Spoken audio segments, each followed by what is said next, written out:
આજની ધર્મકથા. પ્રણામ. પંડિત વીર વિજયજી મહારાજ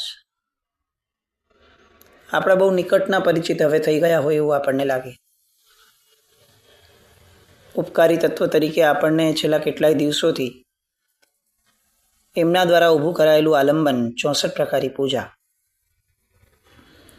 એ પૂજા દ્વારા એમણે જગતને જે સંદેશો આપ્યો છે, એમના મનમાં જે ભાવો ઉમડ્યા, એ એમણે કરુણા કરી અને લોકોની હારે જે એનો વિનિયોગ કર્યો,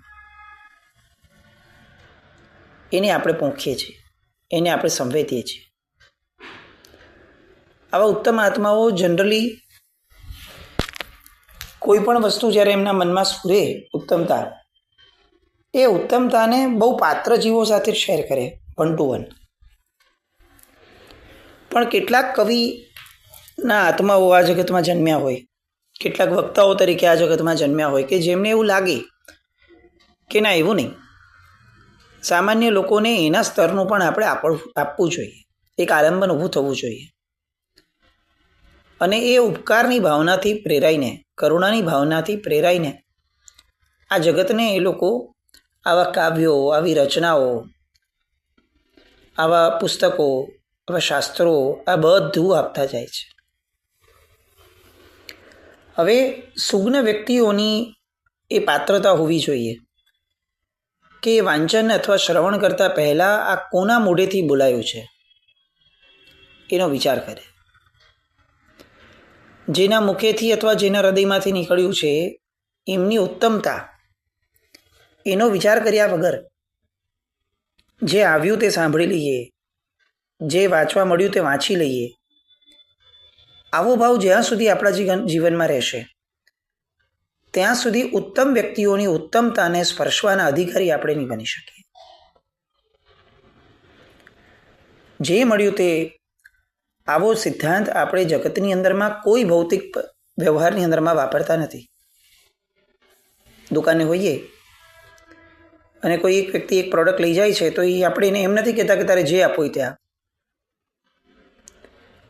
પણ પ્રવચન શ્રવણની અંદરમાં જ્યારે મહાત્મા કંઈ બોલતા હોય છે ત્યારે આપણા મનની અંદરમાં કોઈ ભાવ જ નથી હોતો, અથવા એવો ભાવ હોય છે કે મહાત્માને જે બોલવું હોય તે બોલે, કશો વાંધો નથી. પછી પોતાની જાત માટે સંકલ્પ શું હોય કે ભાઈ તું અહીંયા શું ઝીલવા આવ્યો છે, શું કરવા આવ્યો છે, તો એનું કોઈ ચોક્કસ ફોર્મેટ એ આપણા મનમાં હોતું નથી. એ બાબતમાં આપણે થોડા નચિંત હોઈએ છીએ કે પ્રવચન શ્રવણ છે, 1 કલાક બેસવાનું અને ભગવાનની આજ્ઞા છે એ પાળવાની. આ વીર વિજયજી મહારાજ સાહેબ જેવા ઉત્તમ તત્વોને ફક્ત સાંભળી લઈશું, સંકલ્પ વગર, લક્ષ્ય વગર, આશય વગર, તો એ લોકોની વાણી આપણી માટે વ્યર્થ જશે એ તો ખરું જ. આપણા પોતાના જીવનનો એક અમૂલ્ય સમય અને આપણને મળતી એક અમૂલ્ય તક, એ પણ બંને વેડફાશે.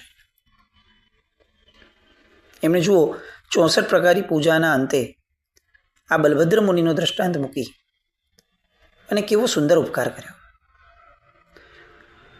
કરણ, કરાવણ ને અનુમોદન એ ત્રણેય સરખા છે. આ વાત એમણે જે એસ્ટાબ્લિશ કરાવડાવી આ દ્રષ્ટાંત દ્વારા. આપણે દ્રષ્ટાંતના પીક ઉપર છીએ, ક્લાઇમેક્સના. પેલો હરણ્યો, જેને બલભદ્ર મુનિ પ્રત્યે બહુ જ વહાલ થયો હતો, બહુ જ સદભાવ થયો હતો, બહુ જ અહોભાવ થયો હતો. રોજ જાય ક્યાંય ને ક્યાંય જંગલમાં ફરતું રહે અને કોઈ પણ વ્યક્તિ દેખાય અને એમાંય જો એ વ્યક્તિ જમવા બેસતો હોય અથવા કંઈ પણ ભાથું ખોલતો હોય તો તરત એને પકડીને લાવવો. વાચા વગરનું વ્યક્તિ. અને મનુષ્યની ભાષા અને હરણની ભાષા અલગ હોવા છતાં એ સંવેદનાની ભાષાના કોમન ફેક્ટરથી એ એને મહાત્મા પાસે લઈ આવે, એને ખેંચી અને એવો સંકેત આપે કે ભાઈ આમને વોરાવો, પછી વાપરો. અનુમોદન આ છે. આપણે ગઈકાલે અનુમોદન વિશે ઘણું જોયું અને આપણા પોતાના અત્યારે જે અનુમોદનના ભાવો છે, જેને આપણે અનુમોદના કહીએ છીએ, એ ભાવોને પણ કમ્પેર કર્યા. આપણને કદાચ સંકોચ થાય, શરમ થાય કે આપણે આ હરણની કેટેગરીથી જોજનો દૂર છીએ. અને તેમ છતાં આપણે જે કરીએ છીએ એને આપણે એમ કહીએ કે હું અનુમોદના કરું છું. ભ્રમ, મિથ્યા, આવા કેટલાય શબ્દો આપણી આ ભાવના માટે વાપરી શકાય. હરણ જેવો પુરુષાર્થ ક્યાં છે? હરણ જેવી ઉત્કટ ભાવના ક્યાં છે? હરણ જેવો અહોભાવ ક્યાં છે? હરણ જેવી વાચા ક્યાં છે? એની તો ભાષા અલગ હતી મનુષ્યથી, અને તેમ છતાં એની પાસે એક વાચા હતી, લાગણીની વાચા હતી. કોઈ એક વ્યક્તિએ સિદ્ધિ તપ કર્યું અને આપણે ત્યાં ગયા અને કીધું કે ભાઈ હું તમારી અનુમોદના કરવા આવ્યો છું. બસ થઈ ગઈ અનુમોદના. એના પારણામાં વ્યવહાર સાચવી અને હાજરી આપવી એને અનુમોદના કહેવાતી હશે? આ હરણે આવું કર્યું હશે? આપણે સમજવા જ તૈયાર થતા નથી કદાચ ધર્મના ક્ષેત્રની અંદરમાં. આપણને એમ જ લાગે છે કે આ ક્ષેત્ર મૂર્ખાઓનો ધર્મ છે, અહીંયા મગજ વાપરવું જ નહીં. મગજ વાપરવું હોય તો ધંધામાં વાપરવું, બીજા બધા વ્યવહારમાં વાપરવું, નવી નવી ટેકનિક્સ, નવા નવા બધા ક્ષેત્રોમાં વાપરવું. ધર્મના ક્ષેત્રમાં મગજ વાપરવું છે નહીં. અહીંયા લોલે લોલ ઘેટાની જેમ, ગાડરિયા પ્રવાહની જેમ જ ચીફવું આપણે. એ હરણ્યો રથકારને લઈને આવ્યો. રથકાર બહુ સામાન્ય રીતે એને આપણે તો આ દ્રષ્ટાંતની અંદરમાં રથકારનો બહુ પરિચય છે જ નહીં, પણ મૂળમાં પોતે આવ્યો છે રાજાના કોઈ રથના સ્ટ્રક્ચરનું જે બનાવવાનું છે એને સ્ટ્રક્ચર, એ સ્ટ્રક્ચરના ઇન્ગ્રેડિયન્ટ્સ માટે, રો મટીરિયલ માટે. કોઈ ડાળી કાપવા બેસે છે, પણ ખ્યાલ હતો કે જંગલમાં જાઉં છું, ડાળી કાપવામાં કદાચ સમય લાગી જશે, તો ભાથું લઈને જાઓ. પોતાની માટે ભાથું લઈને આવ્યો છે, એબ્સોલ્યુટ પોતાની માટે. નીકળતી વખતે, ડાળી કાપતી વખતે, જમવા બેસતી વખતે, છેક સુધી ક્યાંય કોઈ કરતાં કોઈ જ ભાવ નથી કે મને કોઈને વપરાવીને વાપરવાનો લાભ મળે. કંઈ જ નથી. અચાનકથી હરણ આવ્યું. હરણે કંઈક સંકેત આપ્યો. આપણે હોઈએ તો આપણને યા તો ડર લાગે નહીં, યા તો પછી એમ થાય કે હવે હરણ્યું કરી રાખે, આપણે શું, આપણે આપણું જમી લો શાંતિથી. પણ હરણની એ સંવેદનાની વાચા એ સમજવા માટે એ રથકાર પાસે હૈયું હતું. કોઈ મનુષ્ય શું બોલે છે ને એના શબ્દોથી એને આંકવું એ બહુ સામાન્ય જીવન છે. એની લાગણીઓને સમજવી એ બહુ પાત્ર જીવન છે. આ રથકાર પાસે એ લાગણી સમજવા માટેની પાત્રતા હતી. હરણ્યું છે, કદાચ રમતું પણ હોય, એને ઇગ્નોર કરી શકત. હરણ્યું છે, એ કરી રાખે. હવે એનામાં કંઈ અક્કલ છે? એ જ્યાં લઈ જાય ત્યાં લઈ જવું એવું જરૂરી થોડી છે. હું જંગલમાં કંઈ એની માટે આવ્યું છું? આવી રીતે દરેક હરણ સાથે રમવા બેસીશ તો મારું કામ ક્યારે કરીશ? આવા કેટલા બધા વિચારો આપણી જેવા એ રથકાર એ સમયે કરી શક્યા હોત, પણ ન કર્યા. અને એ હરણના દોરીએ દોરવાતા ગયા. આગળ આવતા આવતા જોયું તો એક મહાત્મા કૌશગમાં ઊભા છે. ઓળખતા નથી. અમારા કાકા મહારાજ, અમારા મામા મહારાજ, આ વાળા મહારાજ, કોઈ ઓળખાણ નથી. નંબર 1, આ ધર્મ પણ એ રથકાર પાળતો હતો એવો ધર્મ નથી. આ એમના મહાત્મા નથી. આપણી ભાષામાં કહીએ તો આપણી પાસે તો બહુ જ વેરાયટી છે ભેદની. એ શ્વેતાંબર હોવા જોઈએ, એ આપણા નજીકના ઓળખીતા સમુદાયના હોવા જોઈએ, આપણી તિથિ પાડતા હોવા જોઈએ, આપણી માન્યતાની સાથે ટેલી થતા હોવા જોઈએ. આવું ઘણું બધું હોય. વોરાવવાના ધર્મમાં પણ હવે તો એટલી બધી બદીઓ ઘૂસી ગઈ કે જેની વાત કરતાં આપણને કદાચ એવું લાગે કે આવી વાતો પણ કરવી કે નહીં, એ પ્રશ્ન છે. આ રથકારના મનમાં એ સમયે આવો પ્રશ્ન ન જાગ્યો. સાહેબ તમે 1 તિથિના છો કે 2 તિથિના છો? સાહેબ તમે 3 થોઈના છો કે 4 થોઈના છો? આવું કંઈ જ નહીં. રથકાર એ બલભદ્ર મુનિ જે કૌશગ ધ્યાનમાં ઊભા છે, એમની મુદ્રા જોઈ અને એ પણ ખૂબ ભાવિત થયો. આર્ય સંસ્કૃતિમાં જન્મેલા દરેક વ્યક્તિને, એ કોઈ પણ મતનો કેમ ન હોય, આજે પણ આ વસ્તુઓ જુઓ, આપણે અર્બનાઇઝેશનને સાઈડ પર મૂકી દઈએ ને ફક્ત, તો ગામડાઓમાં જઈએ ને તો આજે પણ મહાત્માઓ અજૈનોના ઘરેથી છૂટથી બહુ જ બહુમાનપૂર્વક ઘોરી શકે છે. અને ત્યારે આપણને કદાચ ખ્યાલ આવે કે જગત બગડ્યું છે, વાત સાચી છે, પણ એ બગાડો બધો જ અર્બનાઇઝેશનના કારણે છે ને અર્બનાઇઝેશનમાં વધારે છે. આ શહેરીકરણ, આ અનાત્મવાદની થિયરીથી ઊભા થતા જીવનો, આ અનાર્યતા, પ્રોબ્લેમ આ બધો છે. દુનિયા નથી બગડી, આપણી દુનિયામાં જીવવાની પદ્ધતિ બગડી છે. પણ આપણે આપણા માથે લેવું નથી, આપણો અહમ ખવાય. એટલે આપણે શું કરી લઈએ કે ભાઈ દુનિયા બગડી ગઈ, જમાનો બદલે બગડી ગયો છે.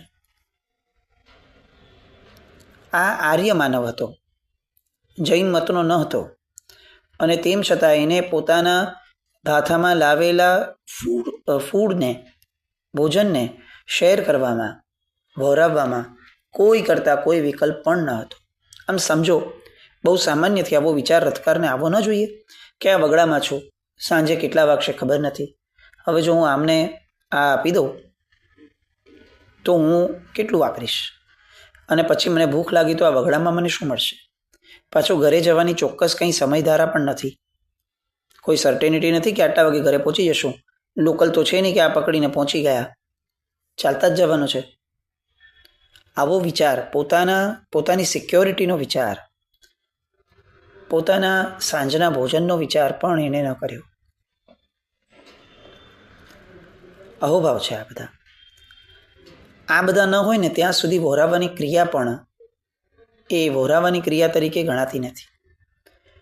જુઓ, જેના દ્રષ્ટાંતો આલંબનો આપણે લઈએ છીએ, પછી એ સંગમનો જીવ હોય જે શાલિભદ્ર બન્યો, મમ્મણનો જીવ હોય જેને સિંહ કેસરિયા લાડુ વહોરાવ્યો હતો, આ જેટલા પણ લોકો છે, જે લોકોએ વહોરાવાની ક્રિયા દ્વારા ઉત્તમતાને પ્રાપ્ત કરી છે, આ બધામાં એક વિકલ્પ, એક કોમન ફેક્ટર જોવા મળશે કે આ લોકોએ એક ક્ષણ પછીનો પણ વિચાર નહોતો કર્યો.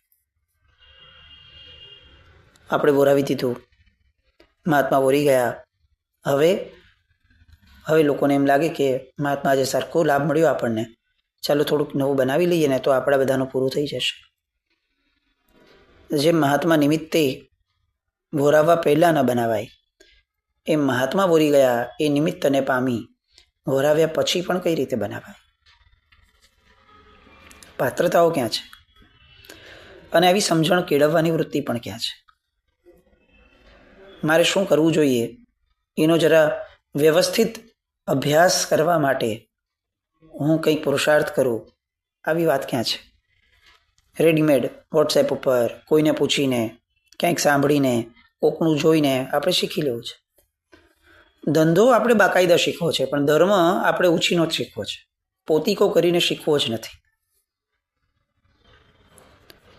પેલો રથકાર હવે મહાત્માને જુએ છે, બહુ બહુમાન થાય છે, અહોભાવ થાય છે.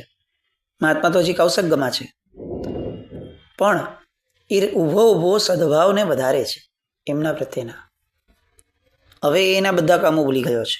એ હદ સુધી એના મનમાં લાગણીનો ઉભરો છે કે એનું વર્તમાન, જેની માટે એ જંગલમાં આવ્યો છે, એ વર્તમાન એનું વિસ્મરણ થઈ જાય છે. એનું મગજ એને એ સમય યાદ નથી કરાવતું કે અલ્યા ઉતાવળ કર, હાલ બહુ થઈ ગયું. હવે જે મગજ આપણને ભગવાનનો અભિષેક કરતાં પણ યાદ કરાવે છે, ચૈત્યવંદન કરતાં પણ યાદ કરાવે છે, એ મગજ એ રથકારને એ સમયે મુનિ ભગવંત પ્રત્યે અહોભાવ કરતા વખતે પણ યાદ નથી કરાવતું કે ભાઈ ચલને આપણે ધંધે લાગીએ. અહોભાવ ઊભો થાય છે, એને વાગોડે છે, અને પેલા બલભદ્ર મુનિની આંખ ખુલે છે. પેલા હરણિયાને જુએ છે. હરણિયું તો આમ ઉછળતું હતું.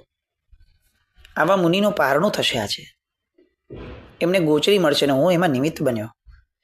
મારા નિમિત્ત બનવાનું કર્તૃત્વ નહીં કે હું નિમિત્ત બન્યો એવું નહીં, પણ મને લાભ મળ્યો. ઉછળતો એ હરણનો ભાવ, જાણે પોતાનું ભોજન મળ્યું હોય અને જે એને કદાચ આનંદ ન થયો હોત એના કરતાં કંઈક ગણો આનંદ એને કોક વહોરાવે છે, કોક વહોરે છે એ જોયાનો થાય છે. થર્ડ પાર્ટી છે. પણ આ થર્ડ પાર્ટીને પણ આપણે ત્યાં જો એ સુગ્ન હોય, જો એ ખરેખર ઓળઘોળ થયું હોય ક્રિયાની અંદરમાં, અને જો એ એટલું બધું મનથી સમર્થન આપે છે, માનસિક સમર્થન એનો પક્ષ લે છે એ ક્રિયાનો, તો એ થર્ડ પાર્ટીને પણ આપણે ત્યાં એ બંને પાર્ટી જેટલા ઇક્વલ માર્ક્સ આપ્યા છે, રાઇટ્સ આપ્યા છે. આ એક્ઝામ્પલ, આ દ્રષ્ટાંત વીર વિજયજી મહારાજ સાહેબે લખવાનું જ કારણ આ છે. ત્રણેય જણાનો સુમેળ છે. મહાત્મા વહોરવા માટેનું પાત્ર આગળ ધરે છે, આ વિનંતી કરે છે કે સાહેબ મને લાભ આપો. મહાત્મા પાત્ર આગળ ધરે છે. પેલો રથકાર પોતે જે બાથું લાવ્યો છે એમાંથી વહોરાવવા માટે એને આડું કરે છે. મહાત્મા વહોરાવવાની પ્રક્રિયાની અંદરમાં ઇન્વોલ્વ છે કે ભાઈ વહોરાવવાની પ્રક્રિયા બરાબર થાય છે ને, કંઈ બહાર નથી પડતું, ખપ પૂરતું જ મળે છે ને, આ બધી વસ્તુમાં ઇન્વોલ્વ છે. પેલું હરણિયું ઉમળકાથી, રોમાંચથી આ પારણું થઈ રહ્યું છે, એના આનંદની અંદરમાં તરબોળ છે. આ ત્રણેય જણા પોતપોતાની શ્રેષ્ઠતમ ધારામાં છે, પોતાના કર્તવ્યોની, અને એ જ ક્ષણે આકાશમાંથી વીજળી પડે છે અને ત્રણેય જણ એ કાચી ક્ષણે મૃત્યુ પામે છે. એ કેવી ઘટના હશે? એ કાચી ક્ષણે, હજી વહોરાવાની ક્રિયા પૂરી નથી થઈ. રથકાર વહોરાવે છે, મુનિ ભગવંત વહોરે છે, અને વીજળી પડતા ત્રણેય જણા જે એક સાથે જ ઊભા હતા નજીક નજીક, એ ત્રણેય ઉપર વીજળી પડી, ત્રણેય કાળ મૃત્યુને પામ્યા. એક ક્ષણ માટે પણ પછી કોઈ બચ્યું નહીં. એટલે એ જે ક્ષણ હતી એ જીવનની છેલ્લી ક્ષણ હતી. એ જે ક્ષણ હતી એ આયુષ્ય કર્મના બંધની ક્ષણ હતી. અને થયું શું? તો કે ત્રણેય જણા પાંચમા દેવલોકની અંદરમાં ઉત્પન્ન થયા. કથાનો સાર હવે શરૂ થાય છે. પેલા બલભદ્ર મુનિનું સાહસ કેવું ગજબ હતું, કેવું ચારિત્ર! લોકો મારા કારણે મોહનીય કર્મ બાંધે છે એવા વિચારના કારણે પોતે જંગલમાં આવી ગયા. આવો ત્યાગ! આ રથકારનો ત્યાગ એના કરતાં બહુ માઇલ્ડ. પોતે તો ફક્ત જંગલમાં આવ્યો છે પોતાના જમવા માટે, અને જમવાનું જ એક પાર્ટ એ કરવાનું છે. જમવામાંથી, ભોજનમાંથી કેટલાક ભોજનનો એ ત્યાગ, દ્રવ્યનો ત્યાગ કરવાનો છે, અને મહાત્માને વહોરાવવાનો છે. એટલે એનો ત્યાગ તો અતિશય માઇલ્ડ કહી શકાય, બહુ જ નાના પર્સન્ટેજનો માઇલ્ડ કહી શકાય. એટલો હતો બલભદ્ર મુનિની સામે. અને આ હરણિયું તો મફત જ છે, આમ જોવા જાઓ તો એણે કંઈ કર્યું જ નથી, ખાલી ઓલાને લઈ આવ્યો, બસ એટલું જ. વ્યવહારિક ભાષામાં બહાર આટલી જ ઘટના બની. તો ત્રણેયના ફળ અલગ અલગ જ હોવા જોઈતા હતા. એ જ સમયે આયુષ્યનો બંધ ત્રણેયનો પડ્યો છે એ તો નિશ્ચિત વાત છે. કોઈએ પહેલાં બાંધ્યો હતો અને હમણાં પછીથી ખાલી મૃત્યુ થયું છે એવું નથી. શાસ્ત્રકારો બહુ ક્લિયર છે કે ત્રણેયનો ઓન ધેટ વેરી સ્પોટ આયુષ્ય કર્મનો બંધ થયો, આયુષ્ય પૂર્ણ થયું. ત્રણેય ભેગા એક સાથે એક જ જગ્યાએ એક જ સ્થિતિના દેવો થયા પાંચમા દેવલોકમાં. આવું કેમ? બલભદ્ર મુનિ તો ચારિત્રના પરિણામમાં હતા, દેવલોકમાં જાય એ તો સમજી શકાય. એમના કેસમાં આપણને કોઈ શંકા જ નથી. વાત આ રથકાર અને આ હરણ્યાની છે. રથકારના ભાવો શું આટલા ઉચકાણા હશે? પાંચમો દેવલોક થયો ને એટલે હવે આપણે દાખલાનો ઊંધો જવાબ ગણીએ. એ પાંચમા દેવલોકે ગયા એનો મતલબ કે એ ચારિત્રના પરિણામમાં ગયા. તો પોતે ચારિત્ર લીધું છે, ચારિત્રની ભાવના થઈ છે? તો કે ના, પોતાને ચારિત્ર ધર્મ પ્રત્યેનો અહોભાવ પરાકાષ્ઠાનો થયો છે. હજી ડિટેલમાં જઈએ. એ જૈન નહોતો, જૈન મતને માનનારો નહોતો. કદાચ એવું બની શકે કે એણે જૈન મુનિને જ પહેલી વાર જોયા હશે. તો પહેલી જ વારના દર્શનની અંદરમાં આટલો બધો ઉત્કટ ભાવ કેવી રીતે પેદા થાય? જીવ માટે નથિંગ ઇઝ ઇમ્પોસિબલ. ખાલી એક જ છે કે એ હૃદયથી જીવતો હોવો જોઈએ. અને હૃદયથી નથી જીવતો તો એ લાખો ધર્મ કરે જીવનકાળ દરમિયાનમાં, એના ભાવો ઉચકાતા જ નથી, એની પરિણતિ ઘડાતી જ નથી, એની દિશા પકડાતી જ નથી. રથકારે પહેલી જ વારના સુપાત્ર દાનના એ મહાત્માને વહોરાવવાના ધર્મની અંદરમાં પોતાના ચારિત્રના પરિણામને એ લેવલ સુધી પહોંચાડ્યા જે લેવલ ઉપર કદાચ કાચી એક ક્ષણે આયુષ્ય કર્મની અપેક્ષાએ બલભદ્ર મુનિ હતા. સેમ પેરિટીમાં આવ્યો અને એટલે જ સેમ પેરિટી પામ્યો. 5મો દેવલોક એક્ઝેક્ટ. આપણી વોરાવાની પ્રક્રિયા અને રથકારની પ્રક્રિયા એ વિચારાય. અને પેલું હરણ્યો તિર્યંચયોનીમાં જન્મ્યું છે. મતિજ્ઞાનનો પણ વિસ્તાર કેટલો હોય, લાગણી સંવેદનાથી જોડાયેલું છે અને છતાંય 5મો દેવલોક. તિર્યંચની તો ઉત્કૃષ્ટ સ્થિતિ 8મો દેવલોક છે. તો એ પોતાની ઉત્કૃષ્ટ સ્થિતિથી કેટલું નજીક ગયું અને કર્યું શું? એક રોમાંચ અનુભવ્યો. એક બેસ્ટ કાર્ય થઈ રહ્યું છે, શ્રેષ્ઠ કાર્ય થઈ રહ્યું છે. પાછું એની માટે તો એ કોમન પણ હતું. એ તો ઘણી બધી વાર આવી રીતે લોકોને લઈ આવતો હતો, પણ દરેક વખતે એને રોમાંચ ઊભા થતા હતા. દરેક વખતે. આ હતું ચારિત્રનો પરિણામ. આપણે આ કરણ, કરાવણ ને અનુમોદન એ 3ની અંદરમાં ક્યાં છીએ? આપણે તપ કરીએ ત્યારે પણ કે બીજી કોઈ ક્ષણે પણ એ વિચારીએ જરા. જીનાજ્ઞા કંઈ પણ બોલાયું હોય તો મિચ્છામિ દુક્કડમ. જૈનમ જયતિ શાસન.